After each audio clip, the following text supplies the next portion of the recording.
All right. This week, OBJ finds a new team. Brady and the Bucs go down. The Lions do not lose in overtime. And Matt Nagy still has a job. All this and more in the Horsemen Pro Football Talk podcast coming up. All right, here we go. Welcome back to another edition of the Horsemen Pro Football Talk podcast. This is week 11 of the 2021 season. Man, this season is just flying by. I'm Brad. This is Zach.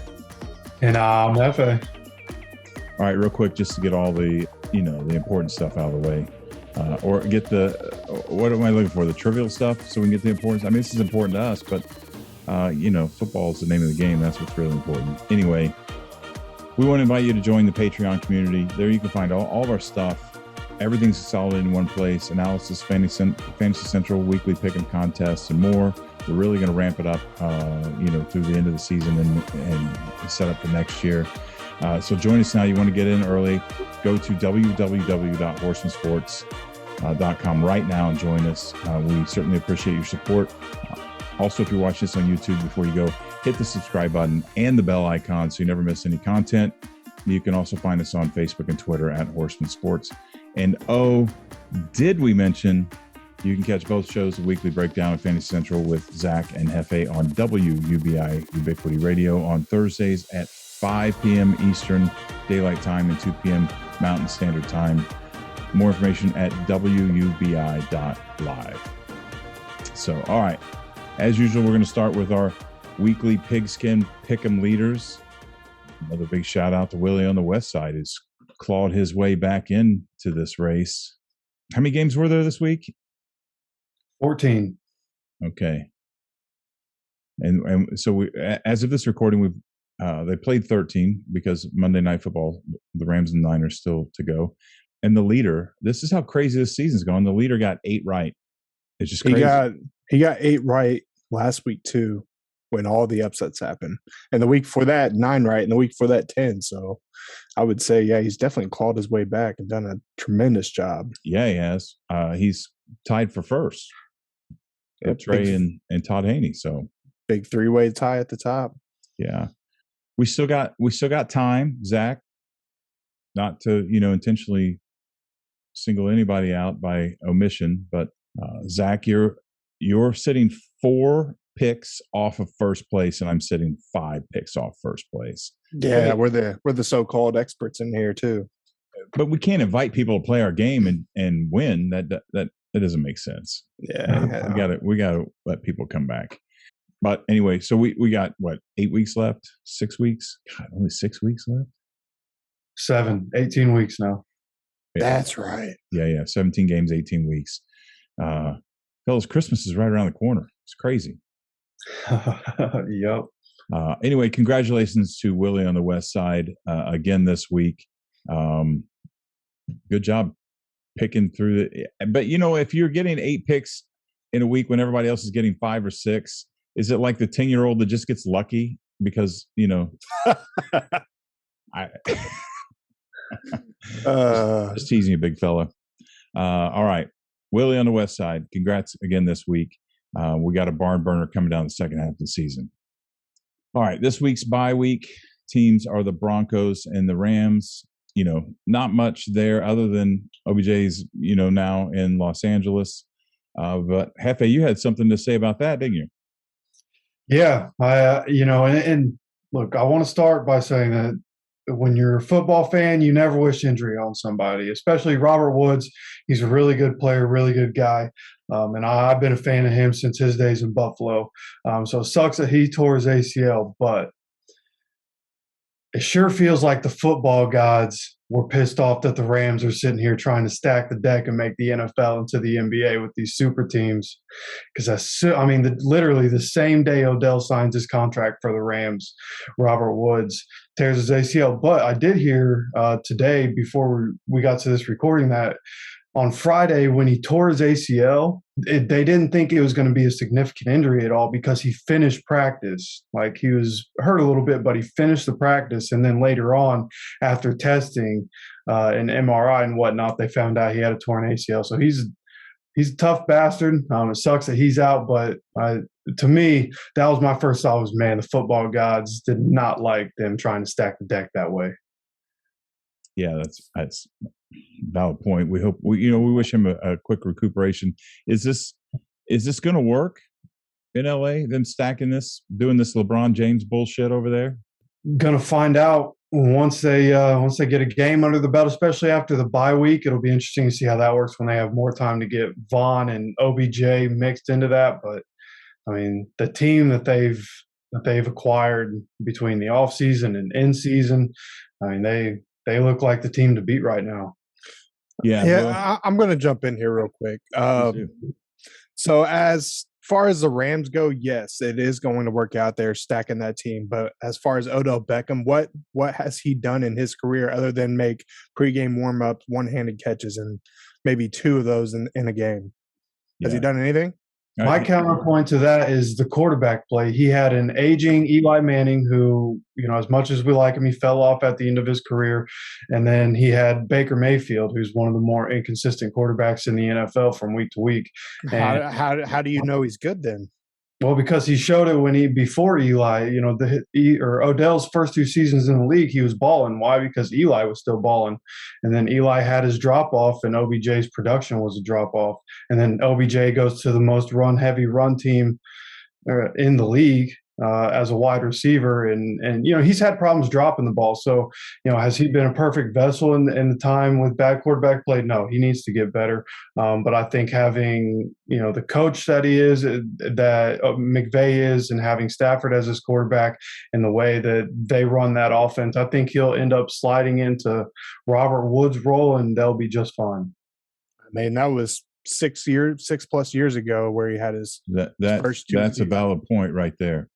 So I don't know. I'm just personally, I think Odell Beckham's severely overrated. I think he markets himself well, which is why he's still relevant in this league. But he's had, let me count them, 16 touchdowns the last 5 years, which really isn't anything. But it'll be interesting. This is his put up or shut up deal here. He's on a very talented team with a very talented quarterback. So either he'll show up and ball out or he won't. We're approaching put up or shut up for all of them. Yeah, pretty much. At this point, if the Rams don't make the Super Bowl, this whole thing is a disappointment. I mean, you can't. And the same thing with the Bucks. I mean, you can't put this many people and the Lakers. I mean, for crying out loud. We'll see. We'll see what happens. That's a very valid point about Odell not being 5 years older than he was, and we're going to find out.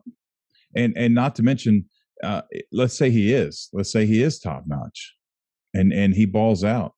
As long as things are going well, things are going to go well. When they don't, he's the kind of guy that can dismantle this locker room from the inside out very quickly. This is a ballsy move to bring him in my opinion, but I guess we'll find out, won't we? Yeah, and I felt the same way. That's why when people started talking about the Colts as a dark horse, when people thought he might take league men to go somewhere just to have a chance to compete and get in the playoffs and whatnot, I thought the same thing. Like, don't bring him to my team. Like, I wouldn't want him on my team, but I think a landing spot like the Rams, or if he would have landed with the Packers, I still think he has plenty as long as there's good quarterback play there. Yeah. Okay. All right, and the other bye team is the Broncos. Anything we want to say about the Broncos before we move on? I can't figure them out, but that's also I can't figure out 3/4 of the league either. So yeah, yeah, and our pigskin pick'em results prove just that. All right, let's move on. Let's move on to the first game of the week. I know Jeff is really excited to talk about Mac Jones. Who? Mac Jones. I have to say, this is getting really scary in New England. It appears Belichick is onto something, and that you don't want that guy to start figuring out what he's got. Jones only a rookie, so if we want to talk about, he's mediocre or whatever. I mean, he had 200 yards, 19 for 23, 198 yards, and 3 touchdowns and no interceptions yesterday. It's pretty damn good for a rookie. The thing on top of that is, I mean, it's not spectacular, but he's a rookie. He's being consistent. for a rookie. Consistency in any quarterback is your starting point. You work from there. He's doing this as a rookie in a system that has shown that quarterbacks can step in and play. I don't know. I was going to ask, but I'm not going to ask. I'm going to tell you, I think the Pats are back. I mean, I wouldn't go as far to say that they're back, but I would definitely consider them to be right there on the cusp of either being in or out the playoffs. The way they are playing, I would put some money on them making the wild card at this point. Like, Mac Jones is looking good. I'm sitting here looking at the comparison stats between him and Matt Ryan on the season. And granted, the Patriots have played one more game, but he has a higher completion percentage. He has more yards. He has 2 less touchdowns, but he also has 1 less interception. And his team's 6-4 instead of 4-5 like the Falcons are. So he is showing his potential. I do think that Bill Belichick and Mac Jones will have a very successful time together. Will they be the Belichick-Brady type thing? It's highly doubtful. That's never happened other than with those two. But if anybody's going to develop a quarterback like Mac Jones, it appears Bill Belichick is that guy, Mac Jones. So yeah, I think. Do I think they're back the way that we have all come accustomed to know the Patriots the last 2 decades? No. Is the potential there for that to happen? It appears so, especially with their defense holding opponents to 17 points a game as well. That definitely helps your case. Sorry, Hefe. I want to give you the last word. I just want to jump in and say, and Hefe, you and I talked about this yesterday. Of course, they're not Belichick Brady. I don't. We'll probably never ever see that. I'll never see that again in my lifetime. I'd be shocked if that happens. But you put a guy like Bill Belichick in the wild card round with a capable quarterback, God help the AFC, because that guy will slip his way into AFC Championship before anybody realizes what just even happened. And if you're 1 game out, you can get there. And that's all I'm saying. There are a lot more teams. Well, I can't even say that there are a lot more teams. Because I don't know what the Bills are doing. I don't know what the Colts are doing. The AFC is wide open, and it's going to be interesting to see. Anyway, go ahead, Hefe. Yeah. So the thing with the Patriots, they're extremely balanced. Their defense is playing well. They've been able to stay one of the healthiest teams in the league this year. That has certainly helped them this season. Look, when you talk about quarterbacks, and especially rookie quarterbacks, the fact that Mac Jones doesn't turn the ball over, hardly ever is great. And it's going to keep working for them because they control the game with the run game, and they support their quarterback with the run game, and they work everything in the offense off of that. And I'd also like to give a shout out to Jacoby Myers because he set the record for, I believe, games played or games started and catches made by a receiver before they have their first touchdown in the NFL. He's caught touchdown passes before. They've all been called back for penalties. He finally got one that stood this weekend. So shout out Jacoby Myers finally getting a touchdown that actually counts. Hey, well done, sir. But what pauses me about saying the Patriots are back is that the AFC East, they have some of the easiest schedules in the league this year. And if you look at who the Patriots have played, the best 2 teams that they've beaten so far this year are the Browns and the Chargers. And both of those teams this year have been 2 of the more inconsistent teams from week to week. So it gives me pause to say that they're back because they kind of had a cakewalk through the first 10 games this season. But, I mean, it's Belichick. And again, you have a quarterback that doesn't turn the ball over. When you have that and you have a defense, like Zach said, that's only giving up 17 points a game, you're going to have a chance every single week. So obviously against the Falcons here, the way the Falcons played, I'm going to be taking the Patriots here to probably whoop some ass again this weekend. But in the future, when they play some good teams, I could see Mac Jones in this offense slipping up a bit. Yeah, the one thing I'd like to say, there are 2 things I'd like to say about what you said, Hefe. First of all the AFC teams, except for pretty much the Tennessee Titans at this point, have been inconsistent. But your point is valid. It's extremely valid. But on the other hand, there's so much inconsistency. The second thing is they kicked the shit out of the Browns yesterday. I mean, it wasn't in this league, when you can win by that many points, something is really wrong. Even the Lions are taking the Ravens and the Steelers, to the brink. So something was really, really wrong. And it's probably that Belichick defense. So it's just going to be interesting to see what happens. But the AFC is wide open, man. It's anybody's game, and we got a long way to go. Who are you picking on in this game? I'm taking the Patriots. Okay, yeah. I didn't say earlier, but I am also taking the Patriots. Yeah, I think they're favored by 6 points or something like that. I'm actually going to take them on to cover the points easily this game. The Falcons are giving up like 30 points a game or something like that. Yeah, agreed. Okay, next up, tough one. Colts are going into Buffalo.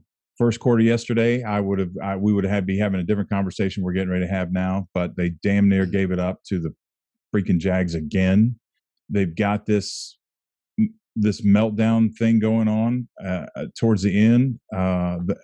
They're not. I don't think they're going to go into Buffalo, even if they get up. I think Buffalo finds a way to win in the end, and I'm going with Buffalo. Yeah. I mean, we know that the Colts are capable of beating the Bills, but just when you think that the Colts are like out there showing everybody who they truly are deep down at their core, they're like, oh, we're going to let the Jacksonville Jaguars hang around here and maybe sneak in towards the end and win the game. So I have to pick the Bills, but also the way the Bills have been playing lately, like it's a toss up with them. So yeah, I really want to take the Colts here, but I have to take the safe pick and go with the Bills. Yeah, and taking the Bills isn't a bad pick this week, because like Brad said, both these teams have been inconsistent from week to week. You don't really know what you're going to get from it. But in my opinion, both these teams are the last two that played the Jags. One team only scored 6 points. The other team beat them. And look, I think the Jaguars have proven over the last couple of weeks after playing these two teams that their defense is for real. It's their offense that's struggled all year, right? So I think going up against another really tough defense, it could be another ugly game for the Colts, but I don't think it's going to be, perfect game for Buffalo either. For a lot of that game, the Colts were shutting down Trevor Lawrence in the pass game. So hopefully we can replicate that. Mobile quarterbacks give the Colts some trouble. So that's my biggest fear. They're going to be able to extend drives because Josh Allen will use his legs. But I think Darius Leonard, who leads the league in turnovers this year, I think he's going to make a big play at some point. And I'm gonna keep faith in my team. And I think we're going to avenge the 3-point playoff loss from the wild card round last year. The Colts go into Buffalo, Frank Reich going back and playing his old team again, and they get the win this time. Ooh, ballsy. All right.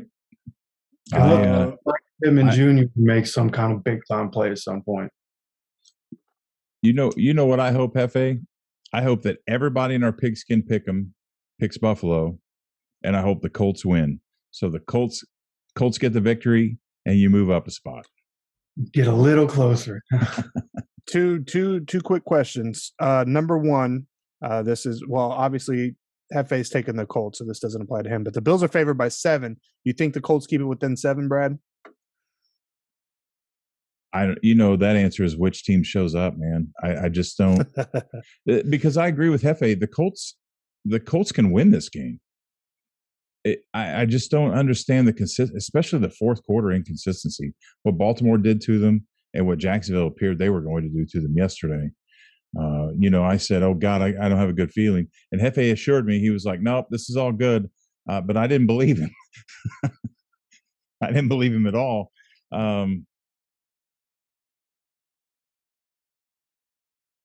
I wouldn't put my money on the Colts with that spread. That's all I got to say. It's tough because the Bills' defense is ridiculously good. They're probably the best overall defense in the league. So, yeah, it all depends on who's going to show up, who's going to do what. But, I mean, I don't know. 7's a really good number. I don't know whether to go up higher or lower than that. The second question I had, and this is for both of you, Is this a must-win game for the Colts? They're sitting in the 10th spot in the AFC. They're a half game behind the Raiders, the Bengals, and the Chargers to slip into the 7th spot in the AFC wild card. So is this a must-win game for the Colts? I mean, the fact that they have the Buccaneers after the Bills, like, yeah, they have to make sure they win at least one of these games to keep themselves in that wild card picture. If they have any hope of slipping in as the 7th seed, they have to win one of these 2 games. So they need to do it here. I have to. I mean, is it mathematically? No, but when you start having to root for other teams to lose, so you get in the playoffs, you have no business being in the playoffs. They got to tighten this. They got to tighten this shit up, and this would be a good, huge, solid playoff run, building win. And from that standpoint, I don't know how many more of these they can take. And so I'm on that end. I'm going to say, yeah. I mean, they need to get this done to salvage this season. Okay, yeah, I agree with both of you. I definitely think they need to win one out of the next 2. Yeah, at the very least. Yeah, I at this point, being 5-5 and dropping 2 and going 5-7, 5-7, I don't know how you hold your morale together and make a rally like that. Not with the amount of teams that are all jockeying for position, because between the Chiefs at 6-4, the Steelers at 5-3-1, Patriots 6-4, Chargers 5-4, Bengals 5-4, and Raiders 5-4. Then you have the Colts at 5-5, the Browns at 5-5. All those teams are fighting for essentially 3 spots. So it's going to be very difficult. Very difficult. And you need all the help you can get. And control. And there's no better. You've heard me say this. All the times that I coach you when you were younger, and all the times I had, the only way to do it is control your own destiny. And they've got an opportunity to do that this weekend. So, all right. So Zach and I are taking the Colts, and Hefe. Nope, I'm sorry. Zach around. and I are taking the Buffalo Bills, and Hefe's mad at us, and he's taking the Colts. All right, next game up, Ravens at Bears. This game scares me because it seems so ridiculously obvious, but the Ravens can be inconsistent, and they're going into Chicago. With all that said, there's no way I'm taking the Bears. Yeah, it's the Ravens are one of those teams where they look like the best team in the league one week, and then the next week they go and lay a goose egg. So it's very tough to figure them out. I'm going to pick the Ravens. They're favored by 6. I'm going to take them on the spread only because the Bears are averaging only 16 points a game. That may be the lowest in the league. I'm not sure. I have to check the how much the Lions are averaging. But if they're not the lowest, it's pretty close to it. So I'm going to go with the Ravens here to win and cover the 6-point spread. Now, this is a game, like Brad said, this feels like a trap game. And the obvious pick seems like the Ravens. But when I was going through the picks, sometimes you just get that feeling, like you don't know why you feel you should do something, but it usually comes out right. I had that feeling when thinking about this game, and I think I have to go with the Bears. The Ravens, are one of those teams that have been inconsistent, and they've been playing catch up to a lot of teams this year. And the Bears defense has gotten healthier, and they've gotten, a little better. They're not, what they were a couple years ago, but they've been good enough to keep points off the board and at least give their team a chance. And Justin Fields has gotten a little better. He's able to extend drives with his legs as well. And I just think, the Ravens suffered another season-ending injury to a starter that hurts their defense even more than it's already been hurt. They've been giving up quite a few points this season. So I think the Bears and Justin Fields, this is going to be a storyline game for him. This is going to be where he wins this game, and everybody's like, all right, is this the time for Justin Fields to start taking off? I think that happens this week against the Ravens. Well, that's just great. You hear that, Brad? Bears. The Bears. Now you're putting the whole podcast in jeopardy. Hefe, out of everything you said, you forgot 2 words. Lamar Jackson. Yeah, I mean, look, Lamar Jackson's been making magic, but he wasn't able to do it against the Dolphins, and that worries me. Okay, well, there you have it. I can't argue with that. So, and I somewhat agree with you. That's why I said this game scares me, but I can't good conscience take the Bears. I would put money on Matt Nagy losing his job on Monday before I took the Bears over the Ravens. But Zach and I are taking the Ravens, and Hefe is calling for the upset in Chicago, and Matt Nagy to be carried off the field on the players' shoulders. All right. This is the game that I want to feel like you feel, Hefe. The Lions at the Browns. They almost did it, man. It's so close. So close. I don't know if they have enough gas to do it again, or if they're just completely depleted. But true to form, the Browns will probably turn around after they get shellacked. They'll probably turn around and put a 40-point ass whipping on the Lions.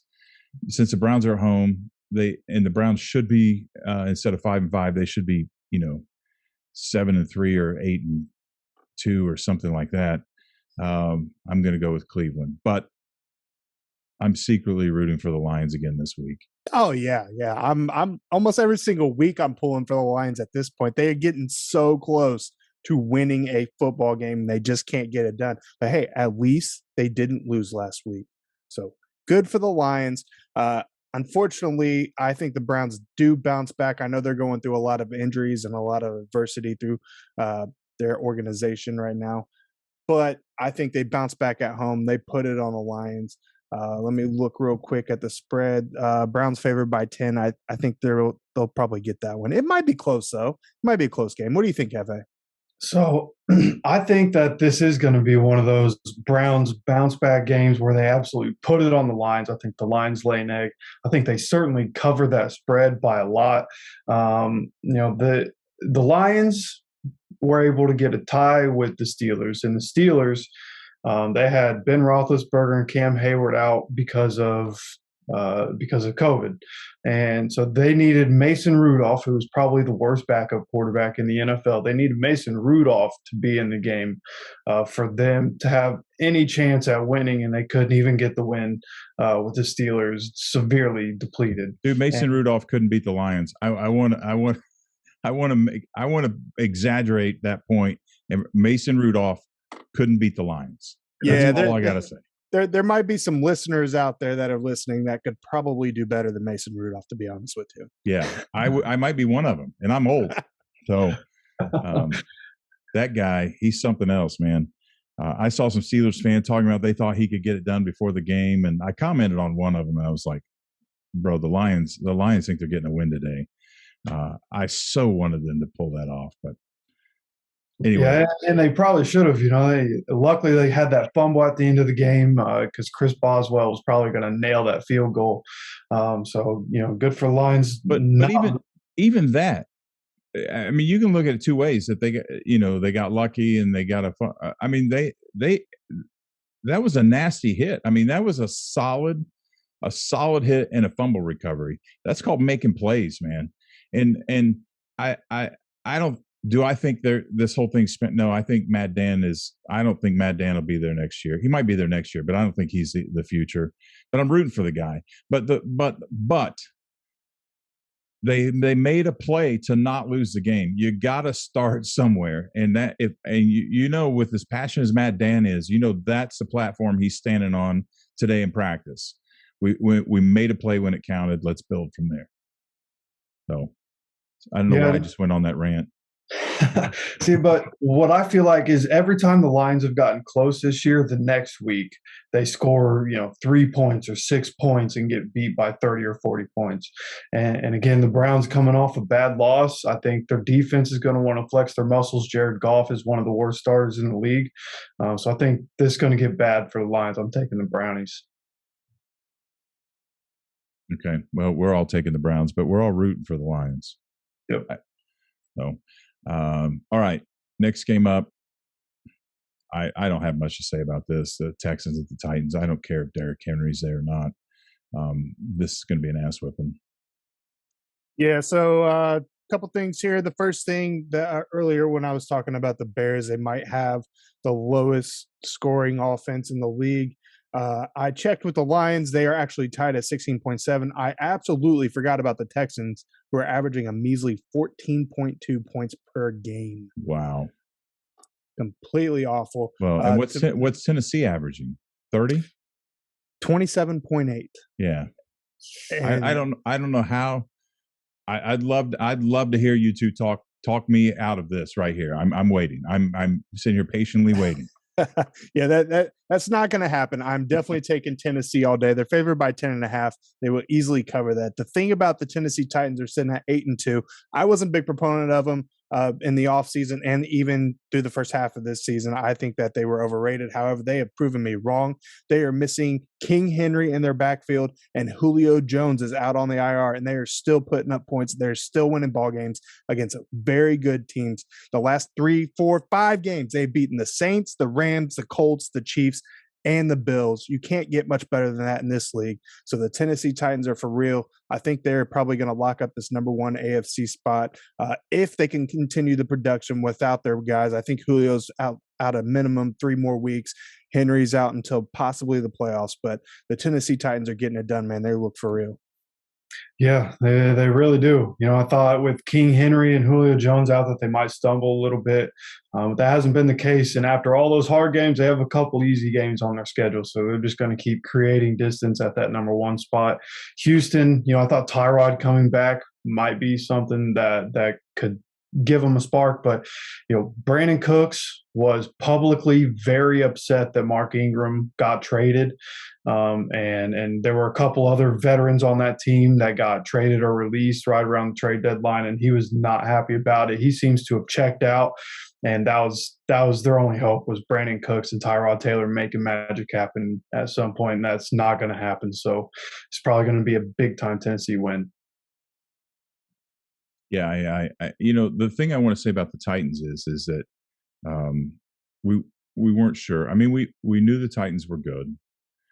We just weren't sure that they were as good as last year. I've heard a lot of people say that they're getting lucky, and there's an argument there, but there's also an argument for 8-2 doesn't lie, and it doesn't matter whether it's luck or it's hard work and you're squeaking them out. It doesn't matter. The point is that you're winning, and luck will get you to and win you a Super Bowl, but you have to have talent there with it, right? I mean, you can't just be the New York Jets and get lucky and find your way into the playoffs. So I don't care what it is, whatever it is, it's working. And the Tennessee Titans are going to create separation, and they're probably going to lock this number 1 seed up. And that's the way I see it right there. But we all know I hate it. I've said it before. I hate it there in our division. But if the Colts aren't in the playoffs, man, I will root for Vrabel and Tannehill. I love what he's done there. And Henry, how do you not like Derrick Henry? And Julio Jones for that matter. So but they're for real. Now, just as soon as we say that, they'll probably go on a 4-game losing skid. Probably. You know how it goes. It's the way this whole season's gone. Anyway, we're all 3 taking the Titans, and you should too. All right, next game up, the Packers at the Vikings. I got one thing to say. Fuck them Vikings. I'm taking the Pack. Yeah, the Packers kind of struggled in Aaron Rodgers' return after his whole COVID incident the last few weeks. But, yeah, they're favored by 2.5, which is really surprising because the Vikings just aren't a very good football team. I know that they're capable of putting up the points, but the Packers are still the Packers, man. They're 8-2. So if I was putting down money on this game, I would be hammering that 2.5 point spread because I don't think the Vikings are going to be able to cover that. So I'm taking Packers all day. Aaron Rodgers, who was supposed to have a huge game last week, it didn't happen. He should bounce back and have a pretty solid game. He's just sitting here on the season, 17 touchdowns, 4 interceptions. So it's A-Rod, man. He's the man. I will say real quick, all of you out there who have always dreamed about becoming an NFL owner, the Packers are selling stock. So if you want to become an NFL owner, go to Packers.com. Shout out to them. Get you an ownership piece of the Green Bay Packers. Yeah, something I've thought about for sure.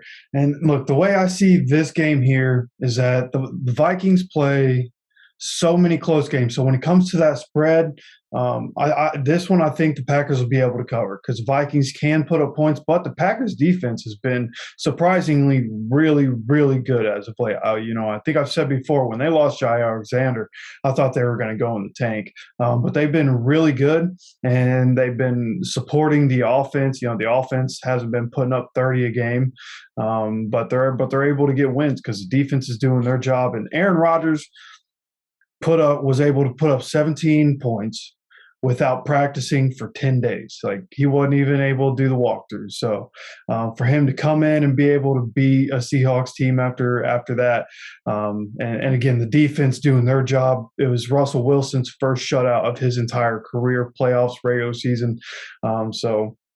The Packers, I think they're able to cover this weekend. I think they're going to be able to shut down the Vikings passing attack. I don't think Dalvin Cook's going to have a whole lot of space to operate in this game.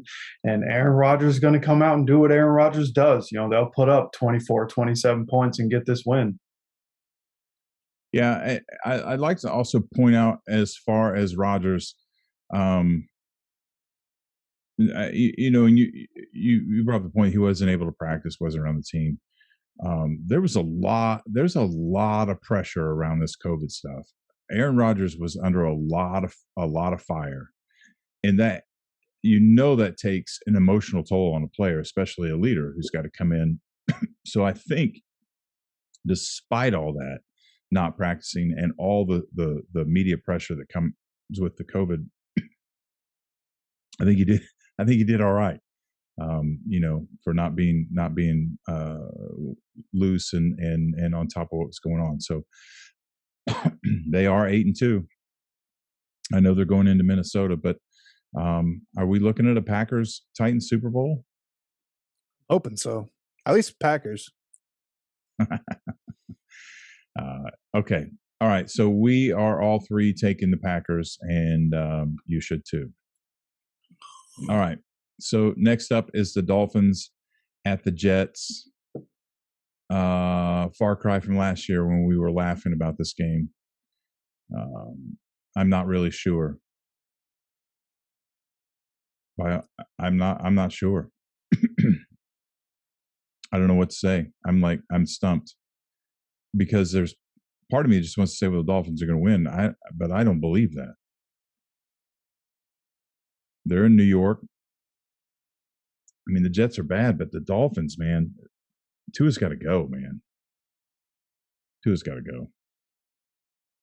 Yeah, a little crybaby bitching about his finger, and he was able to play the whole time.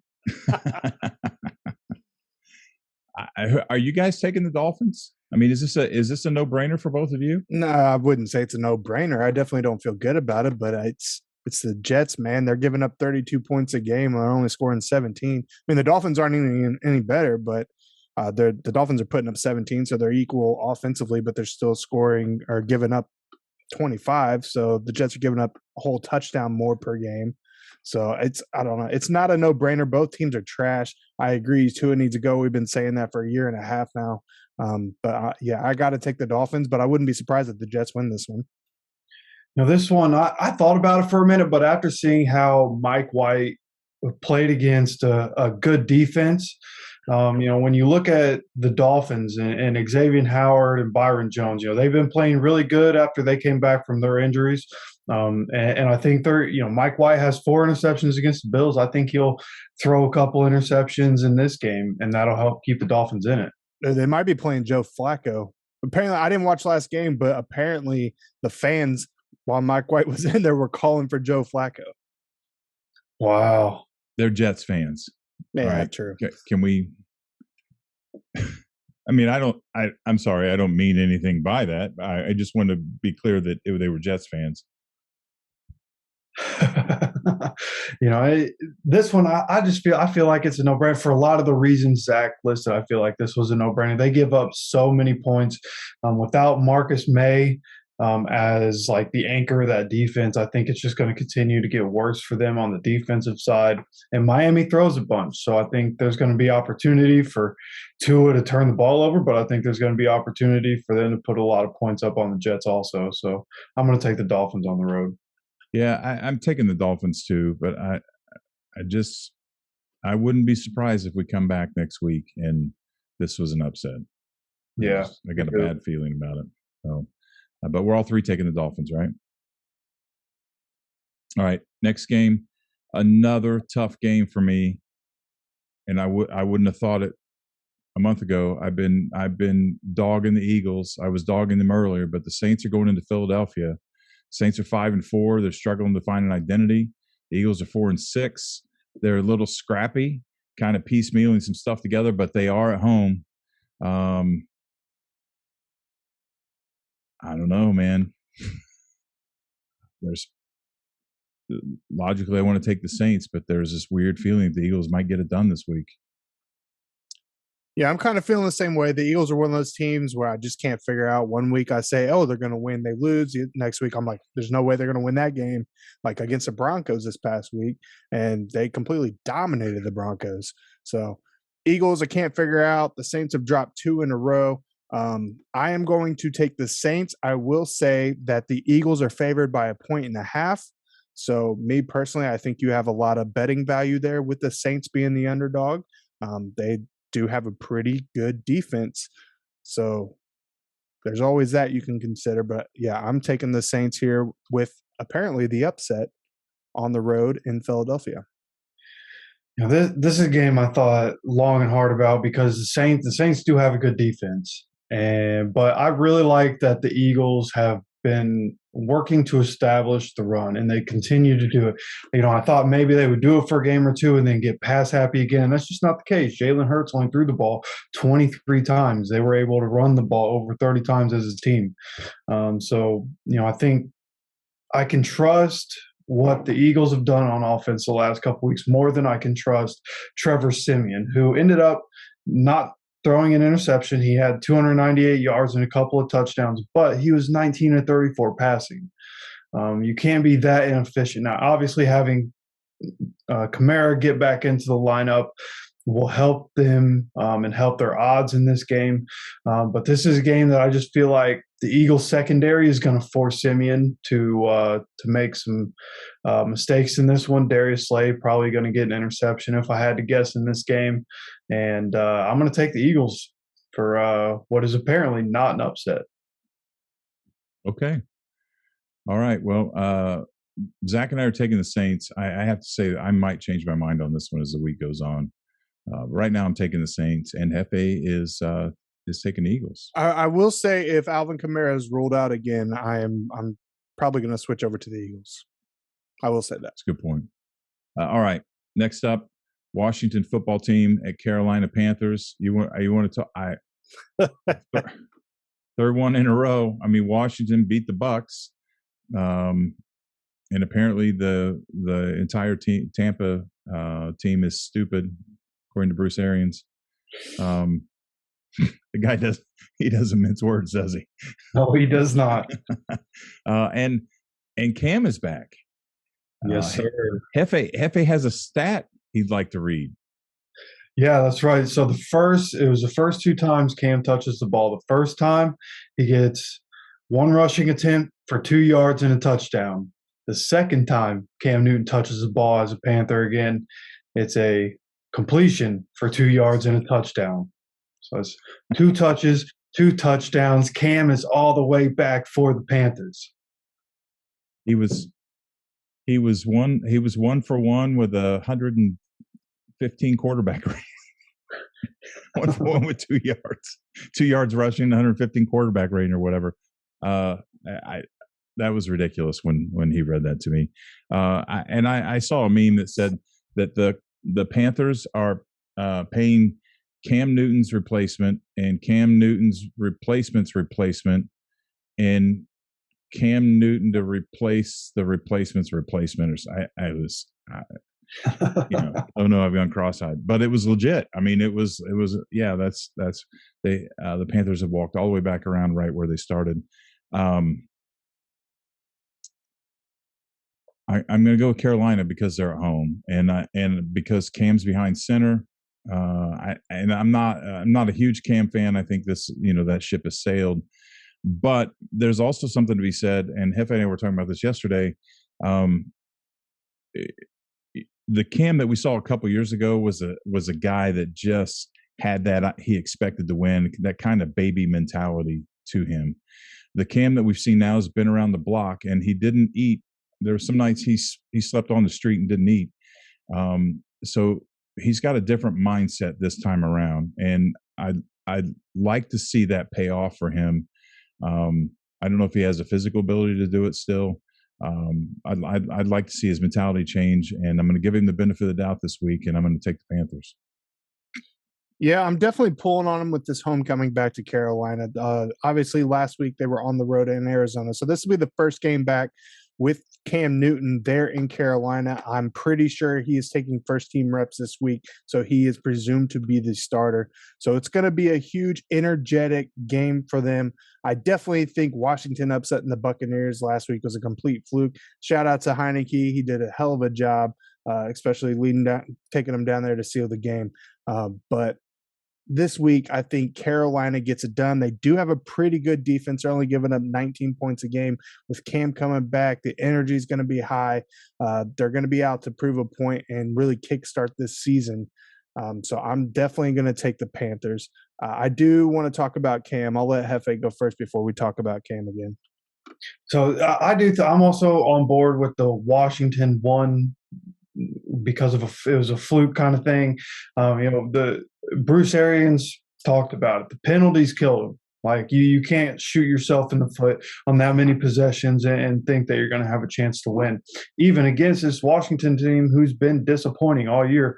And I think they're going to be disappointing again on the road. There's this. We saw with the Raiders. You get that new energy in the building. And good things can happen. And Cam, I think there's still juice left. I think he'll add to this offense. Him and McCaffrey are teaming up again. And McCaffrey just had a wonderful game. He looks like he's all the way back for the Panthers. So I think this offense is going to be all the way back. The Panthers defense has been good even while the offense has been shit. So the Panthers, I think, are going to – I don't know what the spread is, but I would like the Panthers plus the spread. It's only 3. Yeah, they should definitely cover that. I could see them winning this game by 2 scores. Yeah, I agree. The 3-point is definitely hit that one home. They should blow the Washington football team out. When I said I want to get back to Cam, do you guys think that Cam has only enough in the tank for this season or one more season after this, or do you think he's a 3-4 year future for the Panthers? For me, I think going to the Patriots and seeing how they operate and I'm sure they talked to him about, being smart to being able to sustain the career. So I think this is going to be a revitalization. And I think Cam coming back to the Panthers, I think it'll be a long-term thing because Darnold is obviously not the guy. PJ Walker is obviously not going to be the guy. So I think, this is a big opportunity for Cam. And I think he comes back and is, probably not the old Cam. He's not going to be everything he used to be, especially physically with as much as he used to lean on the run game. But I think this is going to be, one of the best situations in terms of the offense he has around him that he's had in his career. All right, so I'd like to point out that Cam Newton is only 32 years old. And I think he looks like the kind of guy with the care he takes. He's known for his fashion. I know, and a lot of people make fun of him for his fashion, but the care he takes to look presentable in public and being a professional athlete, he probably takes pretty good care of himself as well. And not all athletes do. I don't know if people realize that not all athletes take good care of themselves. And obviously the marker, the gold standard has been set by Tom Brady. I mean that because it's just ridiculous. You look like pictures of him and compared to George Bland at the same age back in the 70s. George Bland looks like an 80-year-old man compared to Tom Brady. So he set the gold standard. But I think I'm going to bet that Cam takes really good care of himself. Now, so the question becomes there, is he enough of a pocket passer to be able to stay in this game So physically, yes, he can stay here. I don't know. Can he play at that level? Can he get it done? But then now you're starting, can he manage the game enough? If he can manage the game enough, even if he can't be thrilling and they can build a defense, you also have a winning formula there. The interesting thing I think about this question is what happens if Sam Darnold comes back? Darnold's done. There's no way they're going to bring him back. The dude has, hold on, let me pull it up. 11 interceptions on the season. I don't know where that ranks throughout the league. That's pretty bad. I mean, he started off hot, but yeah. The sad thing about Darnold is that he hasn't. I don't think he's had an opportunity to learn from someone worth learning from in this league to be able to develop his skills. And I don't know that. I mean, this machine shows no mercy. If Sam Darnold's done in Carolina, he's probably done forever. No one's going to take a chance on him. But it just shows when guys like Rodgers got to go in under Favre and Love's going in under Rodgers. Those things pay dividends. And Darnold got taken by that jackass and then got all the responsibility dumped on him when they couldn't win, and now he's playing for Matt Rule. I don't know how different that is down there, but the thing is, I think we're all in agreement that if Cam plays decent enough, then he's going to win that loyalty to the locker room, and it'll be tough to make it. And even with Darnold out of the picture, if another quarterback's available and Rule tries to make the decision to replace Cam, he may lose the locker room with it. He hasn't established himself enough. Loyalty is a funny thing, so there's a lot of variables to this equation to watch this play out over the next year or two. Yeah, and I don't know if you guys saw the clip, but there's a clip from when the Panthers offense was on the sidelines and Cam had them all grouped up and he was down there in the middle of them talking to them, getting them ready to go for whatever they were getting ready to do.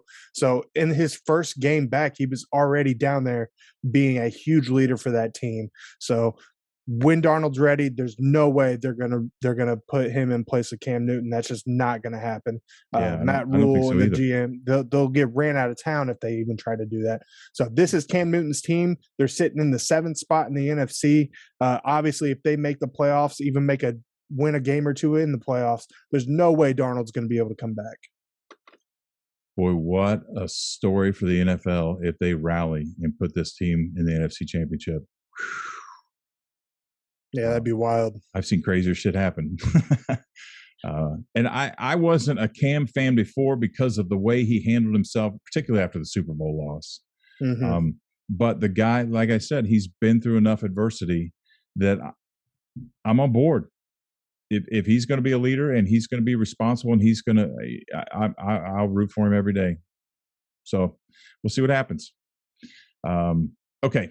So we were all three taking Carolina. Yes. Yep. All right. Next up, Niners at the Jags. Oh, I give up, man. I don't have anything to say. I'm taking the home team. Going with Jacksonville? I'm taking the Jags.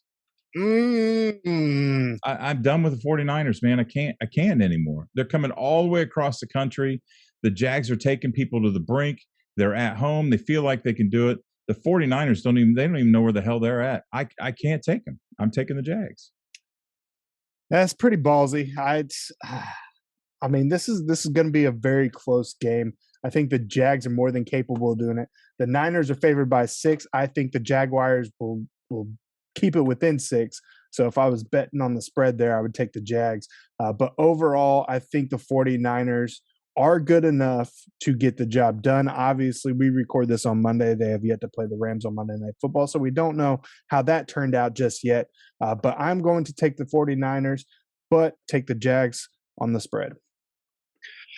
I'm with Brad. I knew you were going to do it. I knew it. This was a tough decision. This is another one you got to think long and hard about because the Niners just haven't been good, and the cross country thing plays into it. But also, the Niners don't like to win at home, and then they went on the road. So I thought about taking the Niners, but again, cross country for them, this game will be at, what would that be, like 10 o'clock in the morning.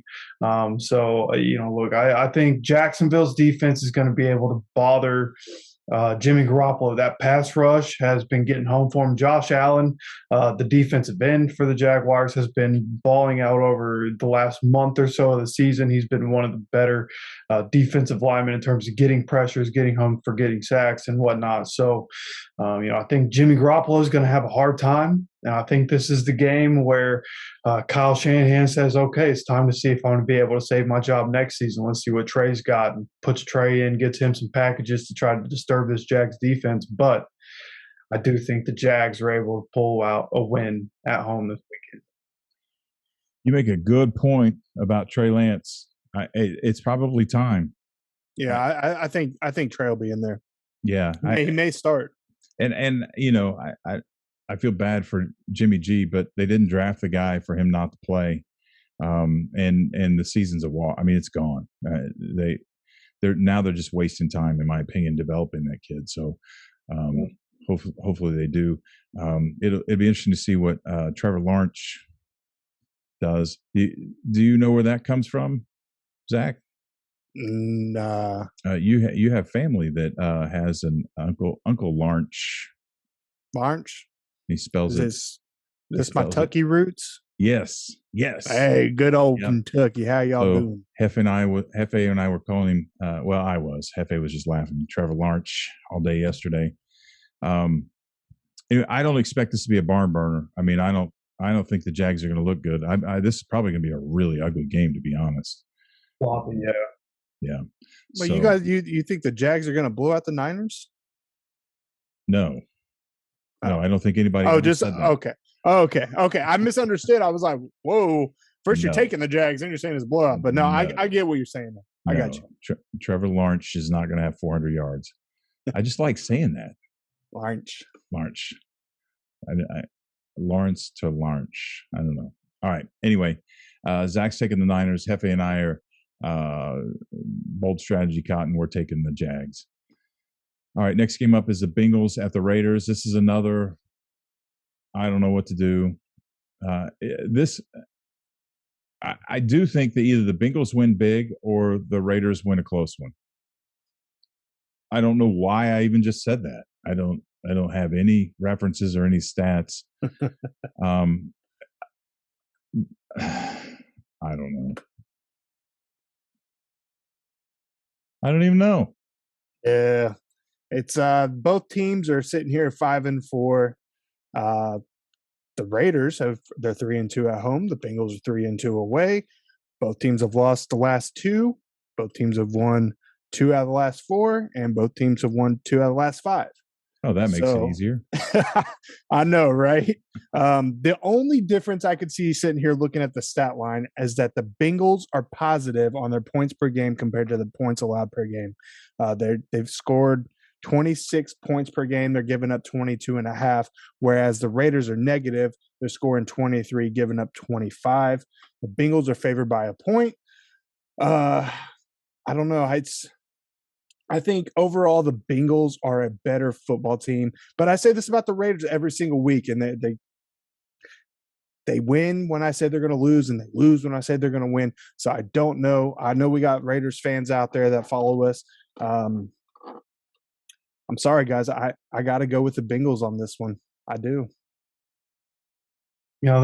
I'm obviously a Raiders guy, and I really thought about this one because there's obviously an avenue for the Raiders to win this game. We've seen them play well, but when we talk about inconsistency, I mean, they've been one of the more inconsistent teams. I know as of late the Bengals have shown some vulnerability, but I think the Bengals, over the 2 games that they lost, they had guys all throughout the offense and defense that were playing through minor injuries, right? And so I think having a bye week at the time that they did was perfect for them. Coming off a couple losses, they're able to get some guys some rest, and they're able to get some extra time to prepare for the next opponent. And, we haven't seen Jamar Chase explode in a few weeks. I think that's going to happen. I think this is going to be a get-right game for the Bengals. As much as I want to pick the Raiders, haven't looked good. The first 2 games with Bisaccia, they looked like a whole different team. The last 2 games, they have looked like last year's Raiders, toward the end of the season, where they just aren't getting it done offensively. They're not getting it done defensively. So I'm going to go with the Bengals in this one. Right now on the ESPN Pick'em, it's 51-49 in terms of the percentages picked, but I will be sticking with the Bengals this week. Yeah, with 51% taking the Raiders. As we've been sitting here talking, I have changed it like 3 times. I mean, legitimate. Either team can win this game. And it's probably going to set the pace for how the rest of the season is going to go for them. I mean, I don't want to be over dramatic about it, but it's time to kind of shit or get off the pot. Both of these teams have shown signs of brilliance, and then puttered the other way. So I'll probably end up taking the Bengals, but I can't guarantee that. But yeah, I will say this is a very good thing for the Indianapolis Colts if they can go into Buffalo and pull out a win, because the Raiders are sitting at 9 in the AFC spot and the Bengals are sitting at 8. So one of those 2 teams are going to drop to 5-5, and if the Colts can pull it off, they will jump up there and they will be at least within a half game to a game of the wild card spot. Now, the perfect scenario would be another tie. If the Colts can upset Buffalo, and then these 2 teams tie, that'd be great. There you go. All right. So we're all 3 taking the Bengals, right? Yes. Okay. Bengals, all right. Next game up, Cowboys at Chiefs. I know the Cowboys just lost to the Broncos, but what they did yesterday, the Falcons, any given Sunday, anybody can beat anybody. But then they turned around yesterday and they flat took it out on the Falcons, restored my faith. I mean, it took me a while to jump on this wagon, and then as soon as I jumped on, I get knocked back off with the Broncos loss. But they showed me yesterday the Cowboys are for real, and they're going to go into Arrowhead and they're going to get a win this week. Yeah, I feel the same way. The Chiefs look like the Chiefs team that we've come accustomed to know the last 2-3 years with their huge 41-14 win over Las Vegas on Sunday night. But this Cowboys team, even though, they lost to the Broncos a couple weeks ago, they are for real. They are legit. They're scoring 31.5 points a game. They're giving up 21.5. The Chiefs, that offensively they're capable of putting up the points. But defensively, can they hold the Cowboys offense with the trio receivers they have on the outside, Ezekiel Elliott and Dak Prescott? I don't think so. And this Cowboys defense, man, they're going to pressure Mahomes. They're going to make him throw some turnovers, just like other teams have done throughout the course of this season. So I like the Cowboys here. I think it'll be a good game. The Cowboys are actually the underdog by 2. So if I was putting money down, I'd be putting big money down on the Cowboys this week. That's how I feel too. I think the game plan for the Chiefs, it's been evident every week. The commentators always talk about it. Cover 2, rush 3 or 4, and then play cover 2, have everybody else drop back, and you don't leave any space for Tyreek Hill to get open or for Travis Kelce to continue to get first downs and continue drives on you. And the Raiders aren't a cover 2 heavy team. They didn't run a whole lot of cover 2. They ran it at times last night, at the beginning of the game. And it was working, and then they got away from it, and the Chiefs piled on the points on them. So I think this is a game where the Cowboys understand what they need to do, and this is a game, Trayvon Diggs, I could see him having an interception, maybe a pick 6. That I feel like they're going to drop into cover 2 a lot in this game because, that's the game plan. What works against them, that is the game plan. Just run cover 2. For some reason, that offensive line that they went and upgraded through the offseason they just can't hold back 4 rushers. That's all you have to do. Rush 4, send everybody back. It's simple. I think the Cowboys are able to execute it, and the Chiefs defense is not going to be able to stop this Cowboys offense. So I'm also taking the Cowboys. We are all 3 taking the Cowboys, but I'd also like to take this opportunity that and this is a rare apology because I'm going to be honest. I'm going to be transparent with Cowboys fans. I love making fun of the Cowboys and making fun of the Cowboys fans. Oh yeah, but still going to. I'm going to apologize for disrespecting them earlier when I asked if this is going to be a Titans-Packers Super Bowl, because there are 2 other NFC teams, the Cardinals and the Cowboys, who are just as legitimate as the Packers. So please accept my apology for the disrespect earlier in the program. The Cowboys are legitimate threats this year, and I'll give them all their due. I'm not going to apologize for that. Screw that. Go Pack, go, baby. Well, you're a Packers. Cowgirls. Come on now. All right. So we're all three taking the Cowboys. You almost said it. All right. Next up is the Cardinals at the Seahawks.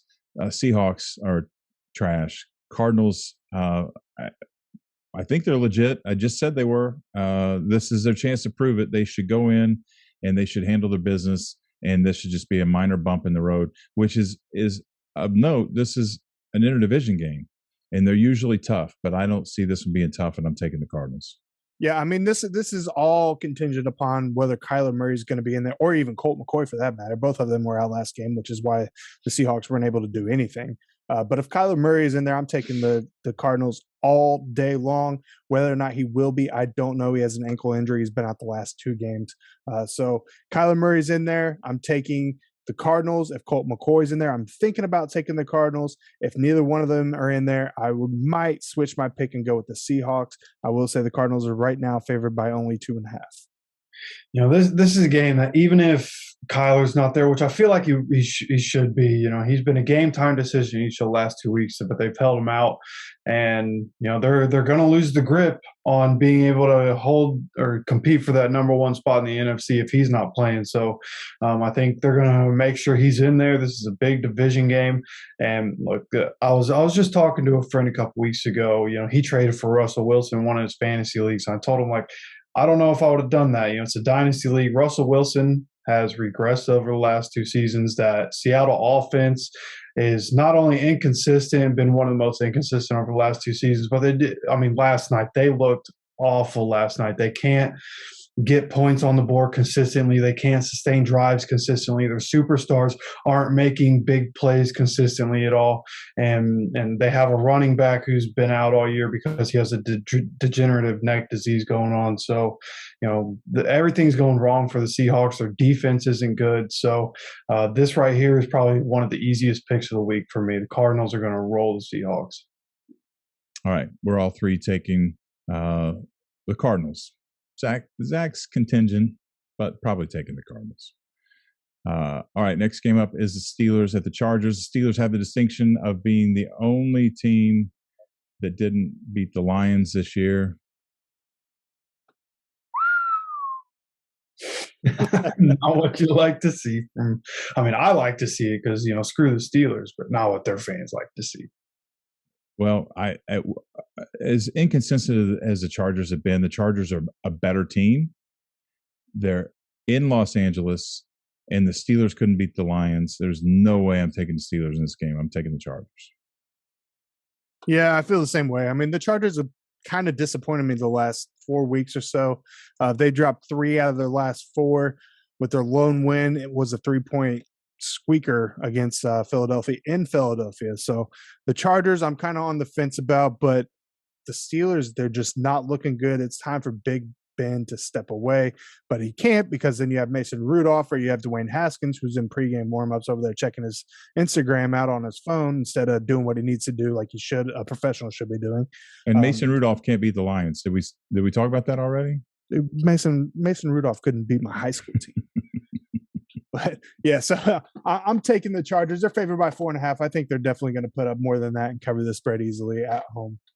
That's how I feel too. Because look, Ben Roethlisberger gets put on the COVID list on Saturday, and so that's 10 days unless he can have 2 negative tests in back-to-back days. So I assume Big Ben probably going to be out. That's obviously something to monitor. If he's there, does that make a big difference? I don't think so because Minkah Fitzpatrick is definitely going to be out. He was put on the COVID list on Monday. So this is another one of those easy picks this week. I don't think the Steelers stand a chance. I think the Chargers win and cover.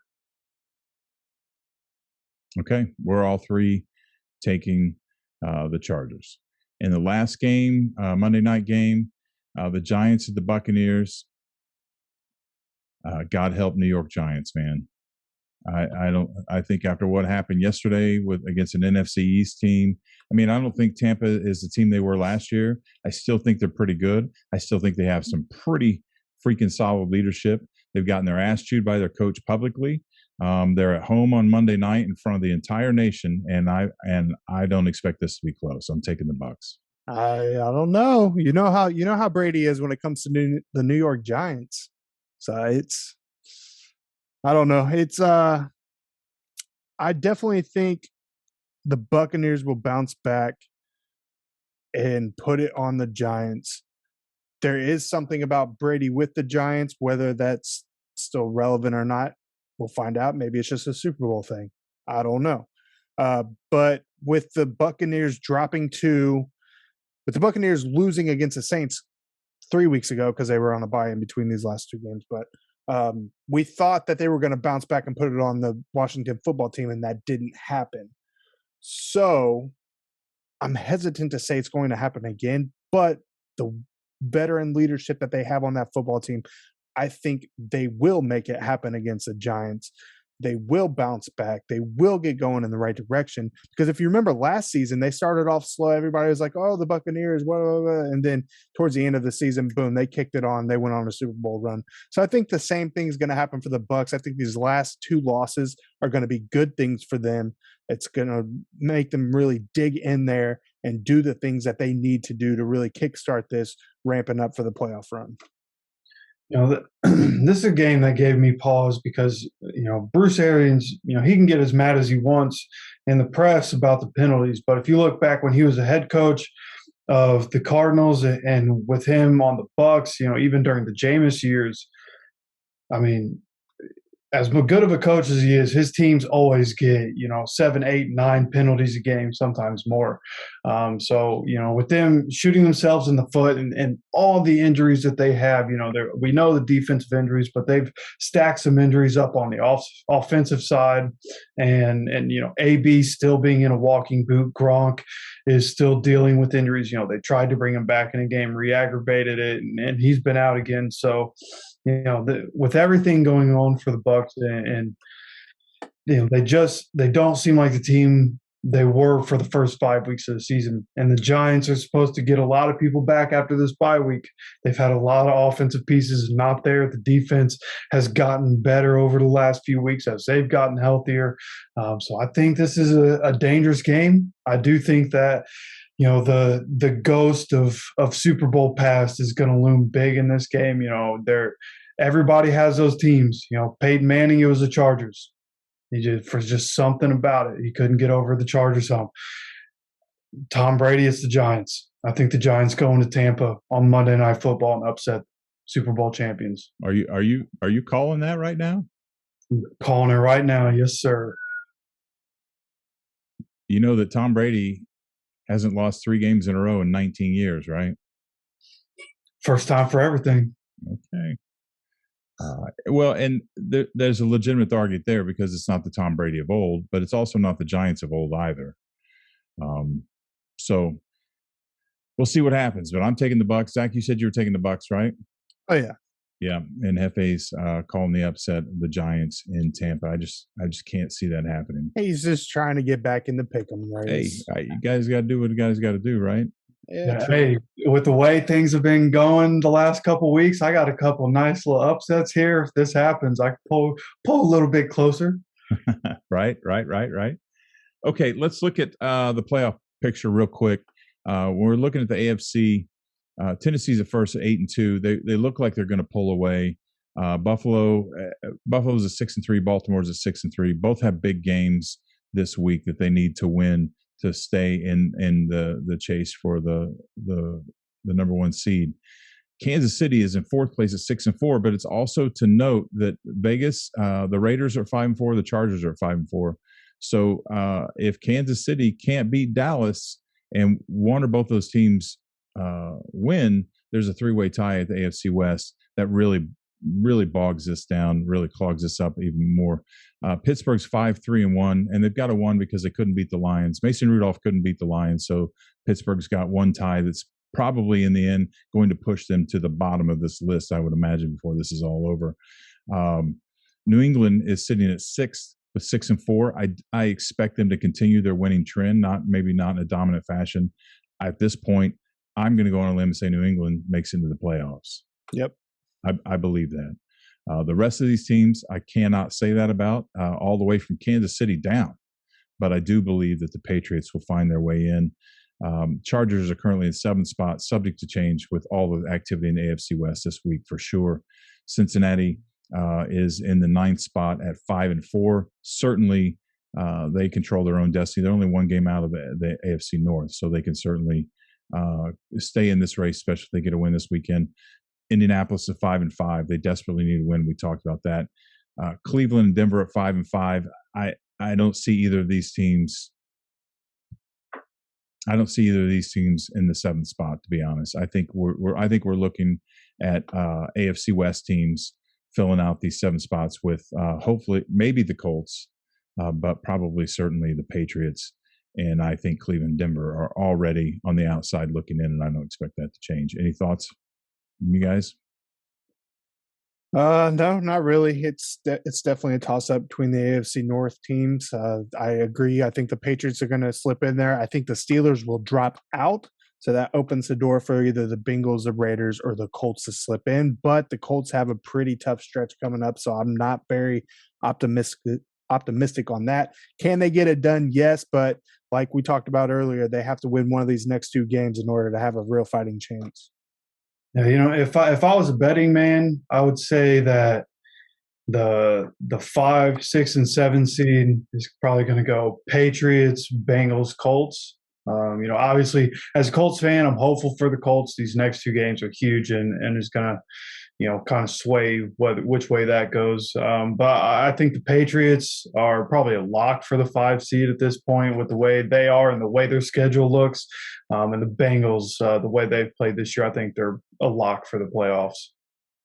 Yeah, I wouldn't go as far as a lock for the playoffs with the Bengals, but I'm with you. I think the Chargers or the Raiders could stumble their way in there too, because I think ultimately, again, Cleveland and Denver, they're going to shoot themselves in the foot before it's over. Okay, so on the NFC side of things, we have a mad race at the top with Green Bay and Arizona at 8-2 and Dallas at 7-2. All 3 of those teams are legit. The Bucs are legit, and they're not even the conversation of the top 3 teams in the NFC, which the Bucs are the 4th spot at 6-3. But whoa, what's this? We forgot about the Rams, who are in 5th spot at 7-2.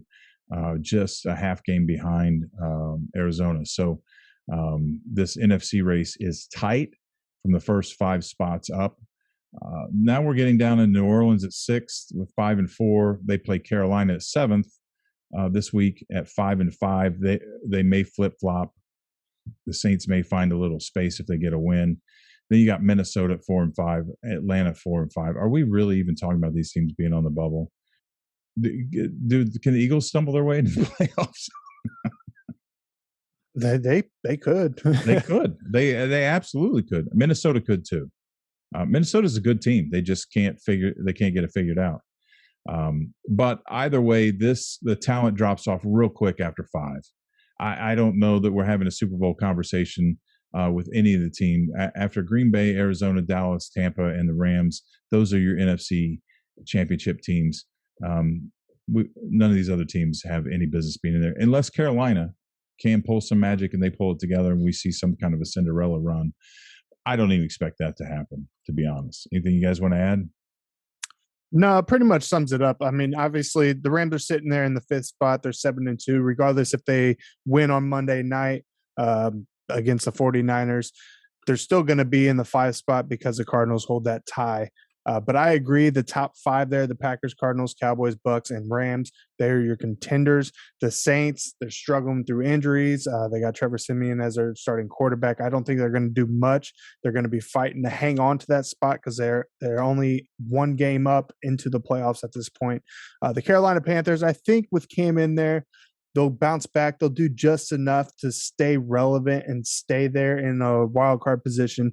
As far as who is going to get that other spot, if the Saints drop out or even if the Panthers drop out, I don't know, man. I think the Vikings are good enough to sneak in there. I don't think the Falcons will, but the Eagles, they very well could. They could surprise us. Yeah, and that's how I feel. I feel like the NFC is for the most part they have their playoff teams. Seeding might change by the end of the year, but I think the only one out of the top 7 right now that's going to drop out is going to be the Saints. I think without Jameis Winston, they have no chance of getting in the playoffs. Trevor Siemian is not that guy, pal. So I think they drop out. I think Carolina with Cam Newton ends up as a 6th seed, and then it'll be a race between, in my opinion, the Vikings and the Eagles. Which one can stack the wins as the year goes? But either way, the NFC 7 seed might be 9 and 8, 8 and 9. Shouldn't be a factor in the playoffs. So, like I said, I think they're pretty much set. It'll be fun to see, who gets that last spot. In my opinion, I think it'll be the Vikings. Okay. I also want to take this moment. I apologize to Cowboys fans earlier. I'm going to apologize to Eagles fans. I dogged the Eagles from the beginning of this season and thought they'd be lucky if they won 5 games. I think I predicted them to win 3 or 4 games. And the fact that we're having a conversation with them now that they might be able to fight their way into the playoffs, do I think they're going to do anything with it? No, I think they'll be a first-round loss. But kudos to them for salvaging as much of the season and fighting their way in and being even in this conversation. So I'm big enough man to apologize. And at this point, I love underdogs, man. And I love teams that just get their shit together and pull up by their bootstraps. And the Eagles are one of them. The Lions are another one. Every week now I'm going to start rooting for them. So at this point, fuck the Vikings. And I'm not apologizing to Vikings fans. If a Vikings fan gets mad at what I just said, go back and watch every episode for the last year and a half and see who I picked each week when in the Vikings games, and then you'll understand. Fucking Vikings. I'm rooting for. I want this rounded out right here. I'm calling the Eagles and the Panthers. That's what I want. Who I want them to fill out the top 7. So now I'm going to have to go buy a jersey. T-shirts and jerseys or pennants or something. And sit on my couch and root for them. All right. Anything you guys want to add before we go? No, if you're listening on WUBI Live Radio, stick around. Hefe and I will be coming up here very shortly with Fantasy Central. Yep. And that does it for this week. We want to remind you to please be sure to show us some love and like, share, and subscribe. All that good stuff. Tell all your friends and tell who? Your grandma. Tell your grandma. And be sure to also tell them that they can catch both the weekly rundown, the Fantasy Draft Central show on WUBI Ubiquity Radio at WUBI.live. And it's never too late to join the ESPN Pigskin Pick 'em Challenge. Find the link pinned at the top of our Facebook and Twitter pages at Horsemen Sports, or just search for Horsemen Sports in the ESPN Pigskin Pick 'em site. We announce the weekly winners each week of the show. We have fun with it. You can certainly jump in where you're at now and compete with us weekly. And of course, we will see you back here again next week for week 12 as the season progresses. So until then, thanks for joining us. Enjoy the games. Deuces.